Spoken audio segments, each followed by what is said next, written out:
First contact and invasion. The night sky above the Arecibo Observatory in Puerto Rico blazed with stars, a celestial tapestry that had long captivated humanity's imagination.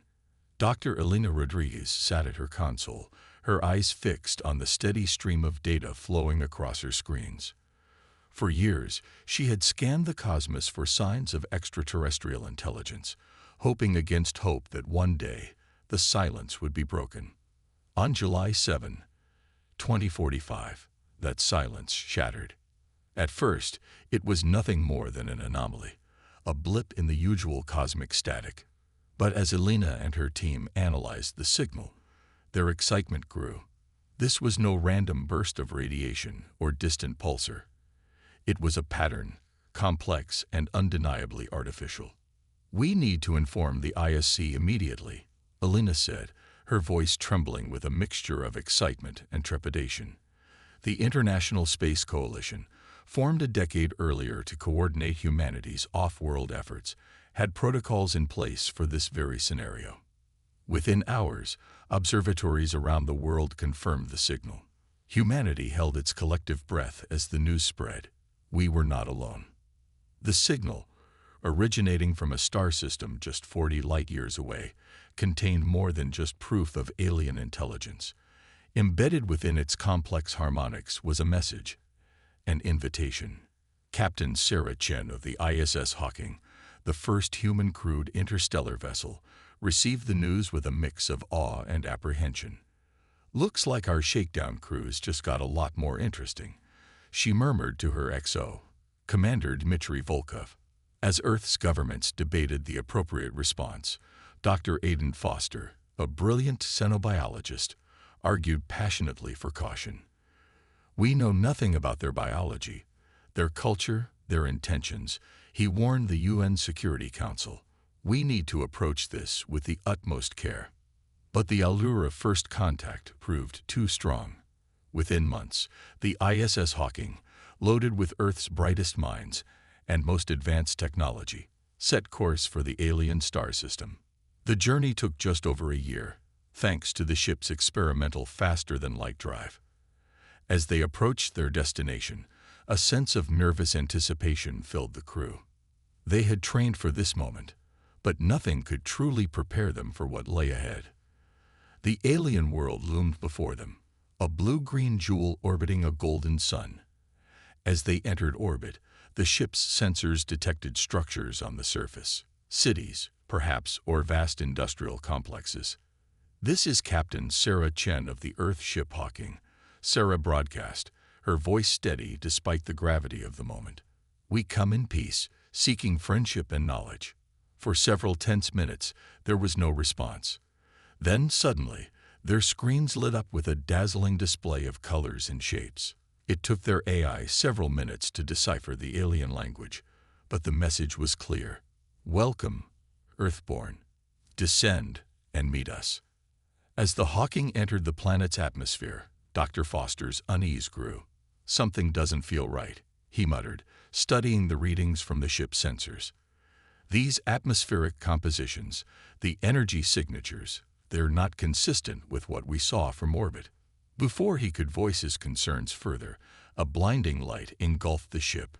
Alarms blared as systems failed across the board. "We're losing power," Dmitry shouted, his hands flying over the controls. "Some kind of electromagnetic pulse."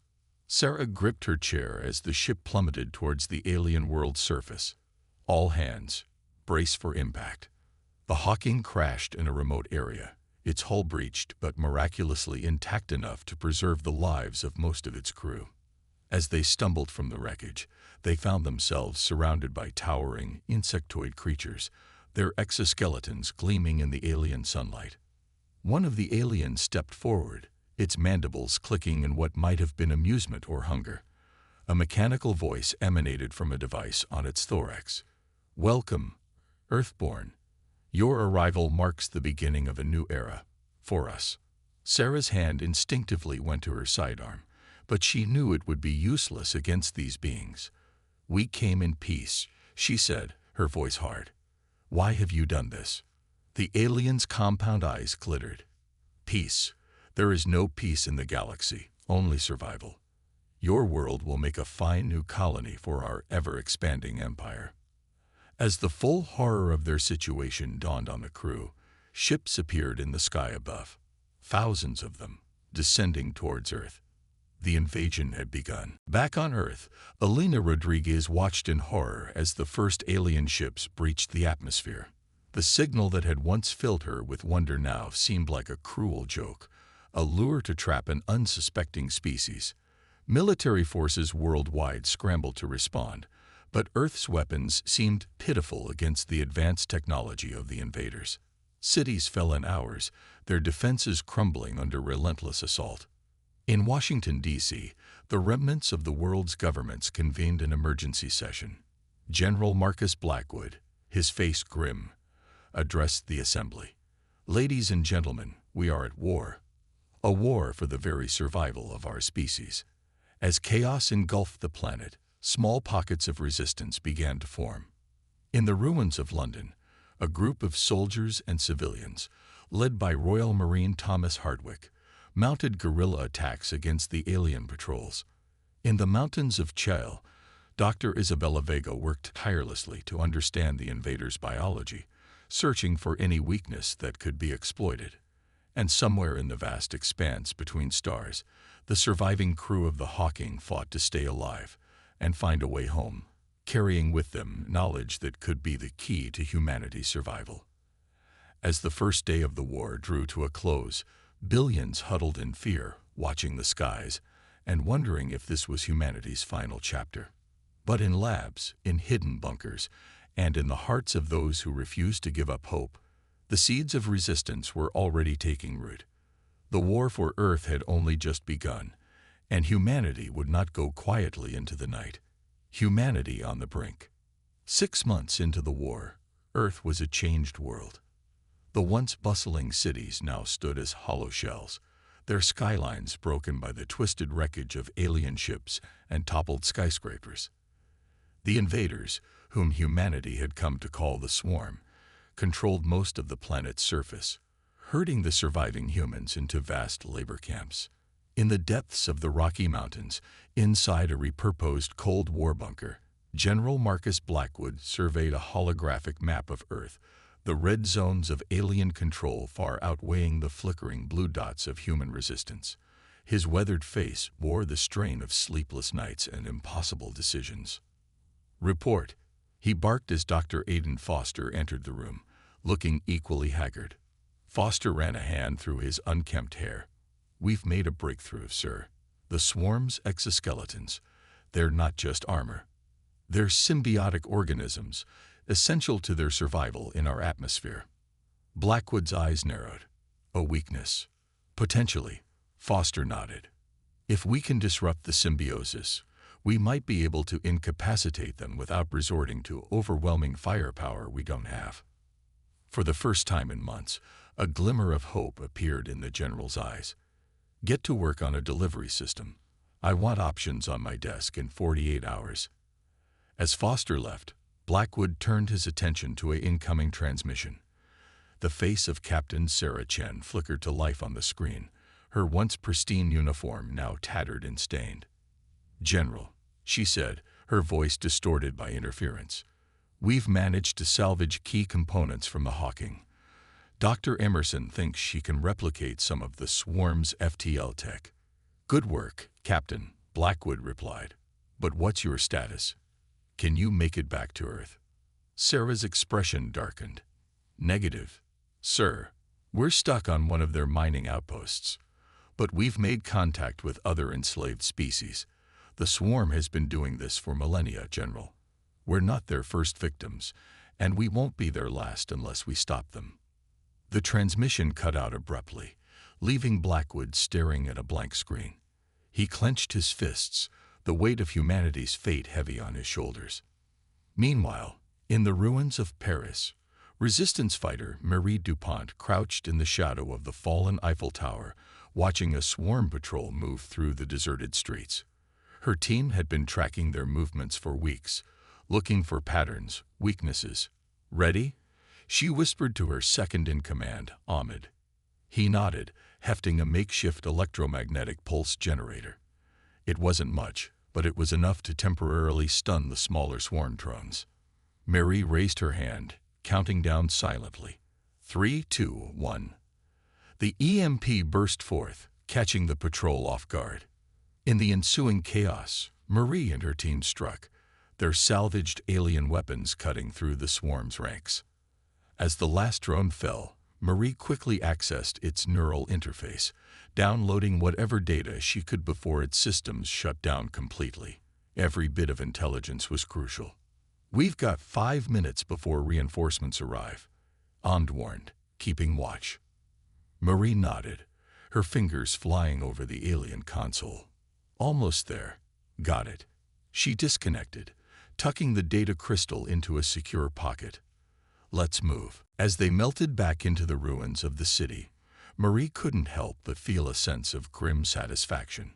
Small victories like these were all that kept humanity going in the face of near-impossible odds. Across the Atlantic, in the flooded remains of New York City, Dr. Isabella Vega worked tirelessly in a makeshift lab aboard a retrofitted aircraft carrier. The U.S. Defiance had become a floating fortress of science and resistance, home to some of the brightest minds that had escaped the initial invasion. "Dr. Vega," a young assistant called out, excitement in his voice. "I think we found something." Isabella rushed over, her heart pounding. On the screen before them was a complex molecular structure, one that looked suspiciously like. "It's a virus," she breathed, her mind racing. "Engineered to target the swarm's symbiotic exoskeletons." The assistant's eyes widened. "Can we weaponize it?" Isabella nodded slowly, a mix of hope and ethical concern warring within her. "Yes, but we'll need to be careful. If this mutates..." Her words were cut short by a deafening explosion. Alarms blared throughout the ship as a voice came over the intercom. "All hands to battle stations. Swarm attack incoming." On the flight deck, Commander Jason Lee barked orders as pilots scrambled to their jets. The sky darkened with approaching swarm ships, their organic forms a stark contrast to the sleek human fighters rising to meet them. "Remember your training," Jason said into his comm as he strapped himself into his F-35. "Hit and fade. We can't match them in a straight fight, but we're smarter and more adaptable." The battle that ensued was a desperate dance of technology and skill. Human pilots used every trick in the book, leveraging their smaller size and superior maneuverability against the swarm's overwhelming firepower. Below decks, Isabella and her team worked frantically to secure their research as the ship rocked with impacts. "We can't lose this data," she shouted over the din. "It might be our only chance." In orbit, the crew of the International Space Station watched the battle unfold with a mixture of horror and hope. They had managed to evade detection so far, turning the station into a vital observation post. "Look," said Commander Yuki Tanaka, pointing to a display. "The swarm ships, they're not as coordinated as usual, almost like they're confused." Her colleague, Dr. Mikhail Sokolov, leaned in for a closer look. "You're right. And look at their energy readings. They're fluctuating wildly." A theory began to form in Yuki's mind. "The virus," she said slowly. "Dr. Vega's team must have deployed it somehow. It's affecting their systems." As if to confirm her words, several swarm ships suddenly broke off their attack, their movements erratic. Others collided with each other, their usual hive-mind precision shattered. Back on the Defiance, Isabella watched in awe as the swarm forces retreated, leaving behind a trail of disabled and destroyed ships. "It worked," she whispered, hardly daring to believe it. It actually worked. The victory, while small in the grand scheme of the war, sent shockwaves through the human resistance. For the first time since the invasion began, there was tangible proof that the swarm could be hurt, could be beaten. In resistance cells around the world, the news spread like wildfire. Humanity had won its first major battle against the invaders. But in the depths of space, aboard the vast hive ship that served as the swarm's command center, the Hive Queen received the news of the defeat with cold fury. In the neural network that connected all of her kind, she sent out a single chilling command: escalate. Show these humans the true meaning of war. As the order rippled through the swarm, new and more terrifying weapons were prepared, and vaster fleets were summoned from the depths of space. The battle for New York had been won, but the war was far from over. On Earth, even as humans celebrated their first significant victory, General Blackwood and the other resistance leaders knew that the real fight was just beginning. They had proven that humanity could stand against the swarm, but the cost had been high, and the enemy was far from defeated. In the coming days, as reports of increased swarm activity poured in from around the globe, Blackwood gathered his advisors. "We've bloodied their nose," he said grimly. "Now we need to be ready for their counterattack. Whatever happens next, we must remember this moment. We've proven that we can win. Now we just need to figure out how to do it again and again until our world is free." As the meeting adjourned, the general stood alone, looking out over the war-torn landscape. The road ahead was long and fraught with danger, but for the first time since the invasion began, Marcus Blackwood allowed himself to feel something he had almost forgotten: hope. The counterattack begins. The dawn broke over a world transformed. In the wake of humanity's first major victory against the swarm, a new sense of purpose energized the resistance. But with this newfound hope came the grim reality of the swarm's escalation. The alien invaders, stunned by their defeat, had unleashed a new wave of terror upon the Earth. In the remnants of Tokyo, now a sprawling refugee camp, Dr. Hiroshi Tanaka worked tirelessly to implement Dr. Vega's virus on a global scale. His makeshift lab, hidden beneath the ruins of the Tokyo Tower, buzzed with activity. "We need to weaponize this on a massive scale," Hiroshi muttered, his eyes bloodshot from lack of sleep. "But how do we deliver it?" His assistant, Akira, looked up from a holographic display. "What if we use their own technology against them?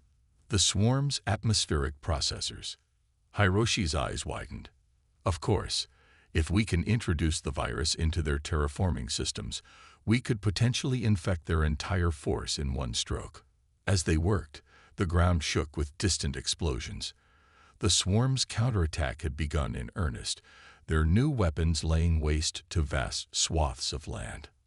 Halfway across the world, in the Amazon rainforest, Captain Sarah Chen and her crew from the ISS Hawking had finally made it back to Earth.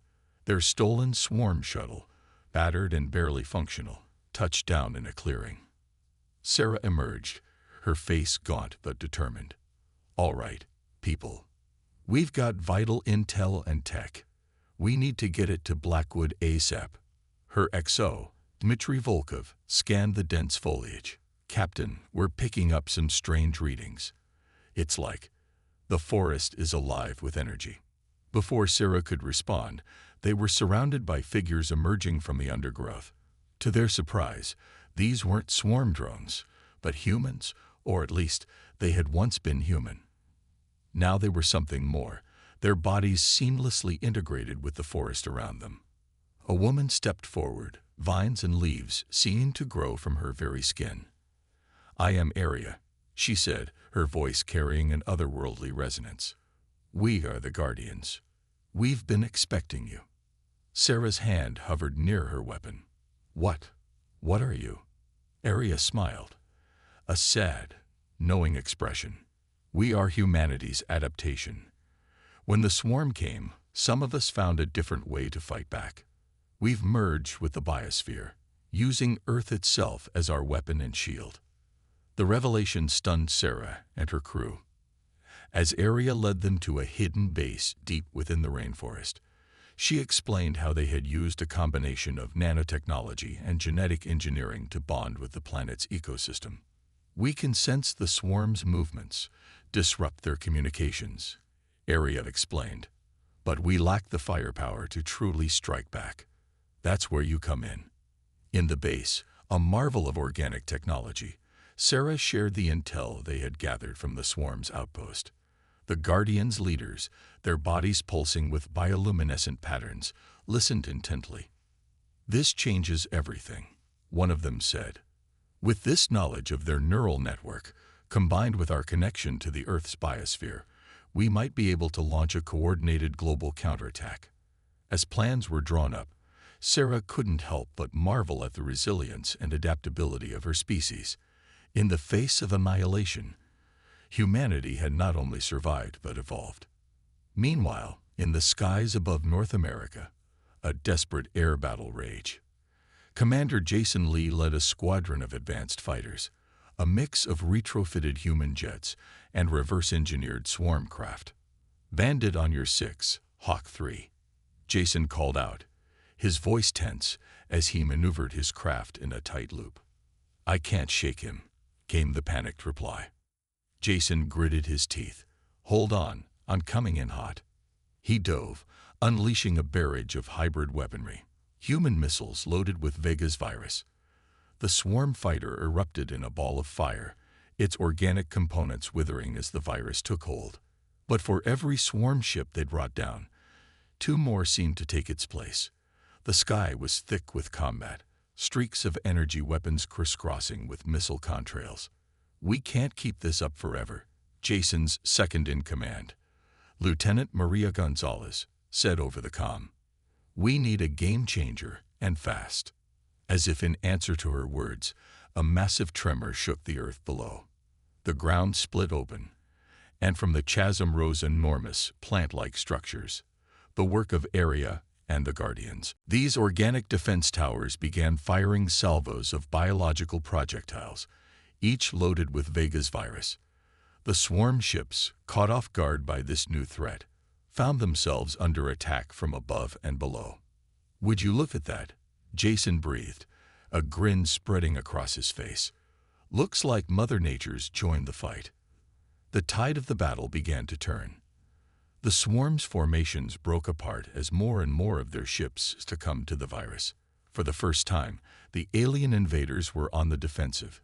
In his command center, General Blackwood watched the battle unfold with a mixture of awe and strategic calculation. Reports were coming in from around the globe. The Guardians' emergence wasn't isolated to North America.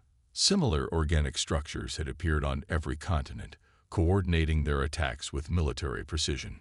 "Sir," his aide said, handing him a tablet, "we're receiving a transmission. It's from the swarm." Blackwood's eyebrows shot up. This was unprecedented. He took the tablet, and the face of a swarm drone appeared on the screen. But this one was different. Its eyes held an intelligence, an individuality that Blackwood had never seen before. "Human leader," the drone said, its voice a strange mix of mechanical and organic. I wish to defect." The general's mind raced. Could this be a trick? Or had the virus done more than just disrupt the swarm's exoskeletons? Had it somehow broken their hive mind, giving individuals free will? "Why should we trust you?" Blackwood asked, his voice hard. The drone's mandibles clicked in what might have been nervousness. "Because I can give you the key to defeating the Hive Queen. And because I want to be free." As Blackwood considered the implications of this development, he realized that the war had entered a new phase. It was no longer just about survival or even victory. It was about the very nature of consciousness, of free will versus collective thought. The counterattack had begun, but it was taking forms that no one could have predicted. Humanity, in its desperate fight for survival, had not only innovated in technology, but had expanded the very definition of what it meant to be human. As the battle raged on, with organic towers firing salvos into the sky and human-piloted ships dancing between swarm fighters, the future of Earth, and perhaps the galaxy, hung in the balance. The war was far from over, but for the first time, the possibility of victory seemed real. In the Amazon, Sarah Chen looked up at the star-filled sky, knowing that somewhere up there, the Hive Queen was watching, planning her next move. "Whatever comes next," she murmured, "we'll face it together. All of us, human, guardian, and maybe even some free-thinking swarm."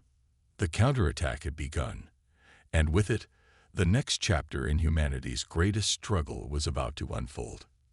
Turning the tide. The world held its breath as humanity's counteroffensive gained momentum. Cities once thought lost forever saw the first glimmers of liberation, while the skies, long dominated by swarm ships, now teemed with the combined might of human ingenuity and Earth's own awakened defenses.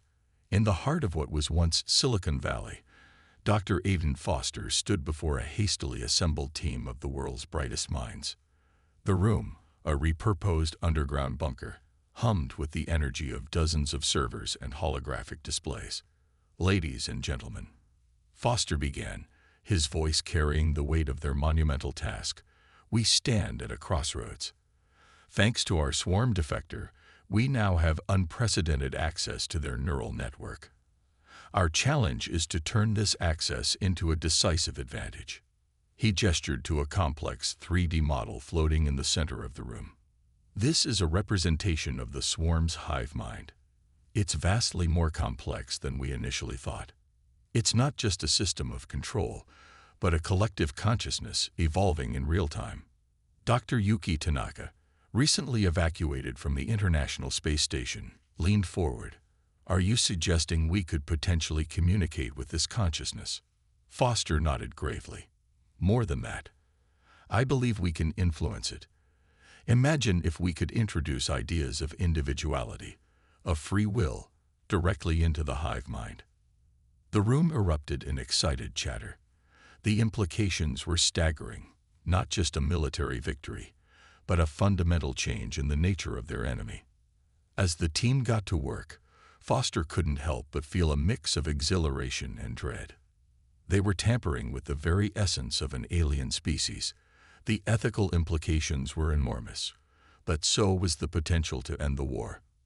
Thousands of miles away, in the war-torn streets of Cairo, Marie DuPont led her resistance cell in a daring raid on a swarm processing center. The hulking organic structure loomed before them, its surfaces pulsing with an eerie bioluminescence. "Remember," Marie whispered to her team, "we're not just here to destroy. We need to capture as much of their tech as we can intact." Aund, her loyal second-in-command, nodded grimly. "For Foster's plan to work, we need to give him every advantage." They moved silently through the shadows, their adaptive camouflage, a gift from the Guardians, allowing them to blend seamlessly with their surroundings. As they approached the entrance, a group of drone workers emerged, their movements jerky and uncoordinated. Marie held up a hand, signaling her team to halt. Something was off. The drones seemed confused, almost lost. Then she saw it. Flashes of individual behavior, moments of hesitation that no hive mind drone should exhibit. "Foster's plan," she breathed. "It's already working." Seizing the opportunity, Marie led her team into the facility. Instead of the fierce resistance they expected, they found chaos. Drones wandered aimlessly, some even turning on each other as newfound individuality clashed with their ingrained programming. In orbit, aboard the recently recaptured International Space Station, Commander Jason Lee coordinated the global air defense. The station, now a hub of human and Guardian technology, provided an unprecedented view of the battle for Earth. Swarm fleet detected approaching from lunar orbit. An AI assistant announced. Estimated time to engagement, 15 minutes. Jason's jaw clenched. This was it. The Hive Queen's last-ditch attempt to regain control. "Alert all Earth defense grids. Prepare for maximum engagement." As he watched the approaching swarm of ships on the holographic display, a transmission came through. It was Sarah Chen, her face streaked with dirt and determination. "Jason, we've got a plan," she said, her voice urgent. "But it's risky as hell." At this point, "Sarah, risky is all we've got," Jason replied. Sarah nodded, then laid out a plan so audacious it bordered on insanity. Using the captured swarm shuttle and the defector's knowledge, a small team would attempt to infiltrate the Hive Queen's ship. Their goal: to upload Foster's consciousness-altering program directly into the heart of the hive mind. "It's a one-way trip, Jason," Sarah said, her voice somber. "But if it works, it could end the war," Jason finished, He took a deep breath, knowing he was potentially sending his friends to their deaths. Do it. And Sarah, give them hell. As Sarah's team prepared for their suicide mission, the battle for Earth reached its climax. The sky lit up with the fury of weapons fire as human, guardian, and swarm forces clashed in a spectacle visible from the ground. Organic defense towers launched salvos of virus-laden projectiles, while swarms of microdrones, a joint creation of human and guardian technology, darted between larger ships, wreaking havoc on swarm systems. In New York, now a fortress city of hybrid human-guardian architecture, General Blackwood watched the battle unfold with grim determination. Reports flooded in from around the globe, Paris holding strong, Tokyo pushing back the invaders, Rio de Janeiro's organic defenses proving impenetrable. "Sir," his aide called out, "we're detecting a massive energy spike from the Hive Queen ship." Blackwood's blood ran cold. This was it. Whatever the Queen had been preparing, it was about to be unleashed. Aboard the swarm mothership, Sarah Chen and her small team fought their way through corridors of pulsing organic matter. The ship's interior was a nightmare of alien geometry, every surface alive and hostile. Almost there, the swarm defector, whom they'd named Alex, chittered. "The Queen's chamber is just ahead." As they approached the massive door to the central chamber, a psychic scream tore through their minds. The Hive Queen, aware of their presence, was unleashing her full psychic might. Sarah fell to her knees, her vision blurring. Through sheer force of will, she fought against the mental assault. "Now, Alex," she shouted, "upload the program." Alex, seemingly immune to the Queen's attack, interfaced directly with the ship's systems. Foster's program, a digital Trojan horse carrying the concepts of free will and individuality, began to flood the hive mind. On Earth, in space, and across the swarm fleet, the effect was immediate and catastrophic. Swarm ships faltered, their coordinated attacks dissolving into chaos. Drones everywhere stopped in their tracks, experiencing individual thought for the first time. The Hive Queen's psychic scream turned from rage to confusion, then to fear. For the first time in her ancient existence, she was alone in her mind. As the swarm forces fell into disarray, humanity pressed its advantage. Ships that had once been unstoppable now fell easily to Earth's combined defenses. On the ground, swarm strongholds crumbled as their defenders, newly individualized, chose to lay down their weapons. In the mothership's central chamber, Sarah Chen stood face to face with the Hive Queen. The massive, grotesque creature that had once commanded an interstellar empire now seemed small, almost pitiful. "It's over," Sarah said, her voice firm but not unkind. "Your hive is gone. But you don't have to be. You can choose a new way to exist, as an individual, not a tyrant." The Queen's multifaceted eyes regarded Sarah with a mix of hatred and curiosity. For a long moment, the fate of two species hung in the balance. Then, slowly, the Queen lowered her enormous head in a gesture of submission. As news of the Queen's surrender spread, celebrations erupted across the Earth. In cities and hidden bunkers, in the skies, and even in orbit, humans, guardians, and now free-thinking swarm members joined together in a moment of jubilation. The war was over. Humanity had faced its greatest challenge and emerged not just victorious, but transformed. The Earth, once on the brink of annihilation, now stood as a beacon of unity and adaptation in the galaxy. As the first light of a new dawn broke over a liberated Earth, Sarah Chen looked out over the alien landscape of the mothership, now silent and still. The cost had been enormous. The scars would take generations to heal, but humanity had proven itself capable of feats beyond imagination. The day the war was won marked not just the end of a conflict, but the beginning of a new chapter in human history, one that would take them to the stars not as conquerors, but as explorers, mediators, and living proof that even in the darkest hour, hope and unity could overcome any obstacle. The final battle and aftermath. In the months following the surrender of the Hive Queen, Earth underwent a transformation unlike any in human history. The scars of war were everywhere, but so too were the seeds of a new and extraordinary future. General Marcus Blackwood stood atop the rebuilt United Nations headquarters in New York, surveying the city below. The skyline was a testament to humanity's resilience and adaptability.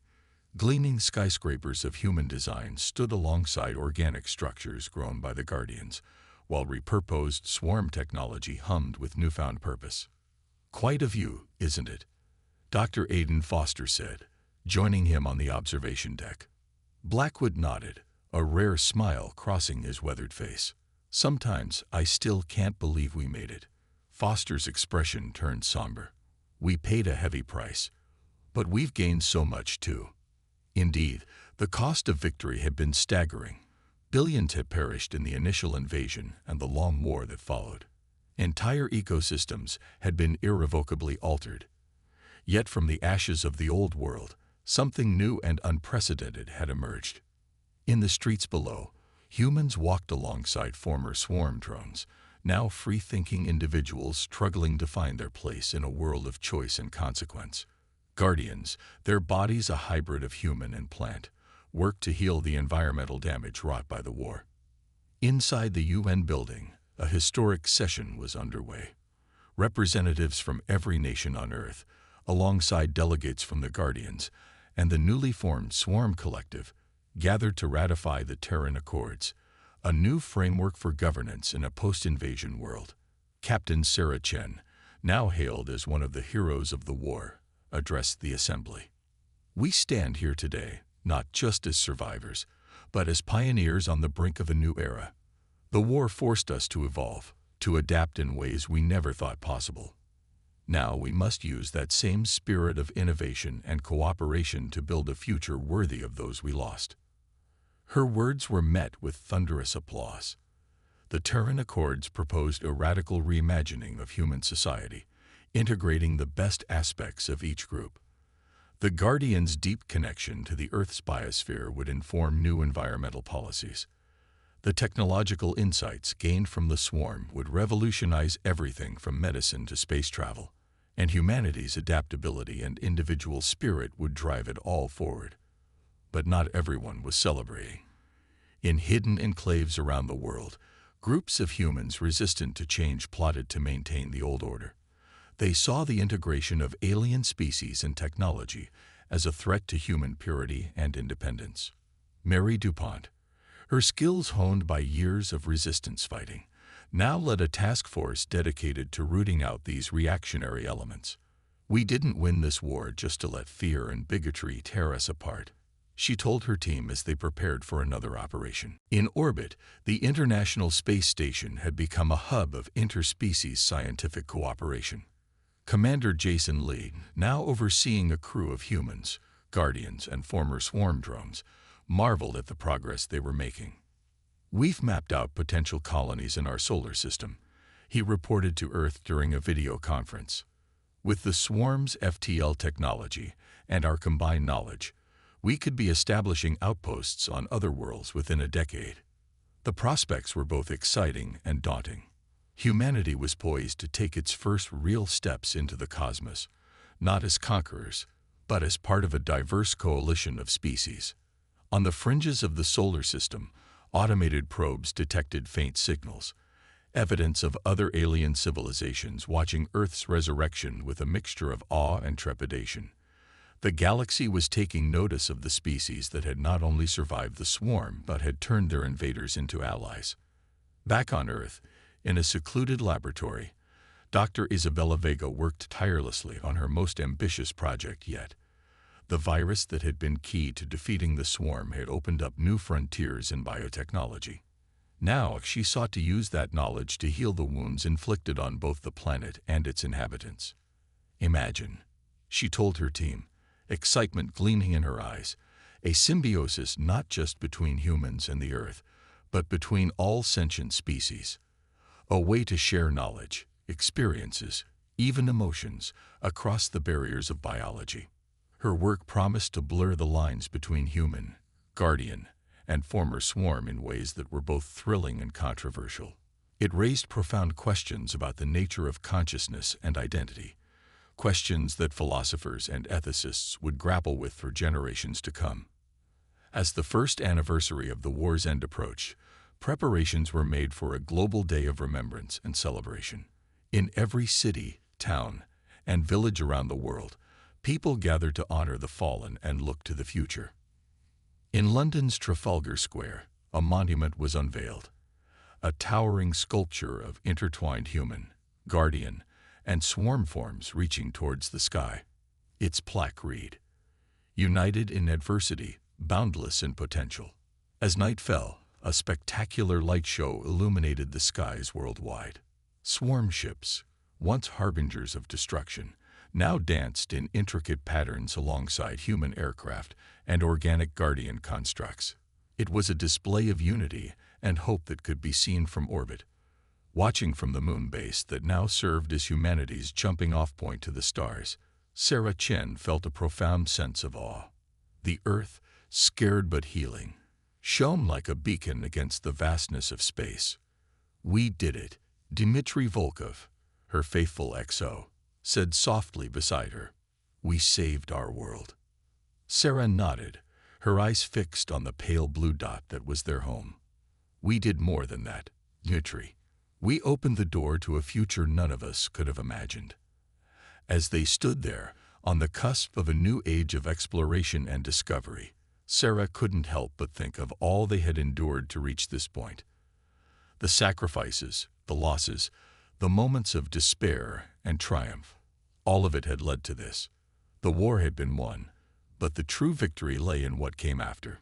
Humanity, tested to its very limits, had not only survived but had transcended its former boundaries.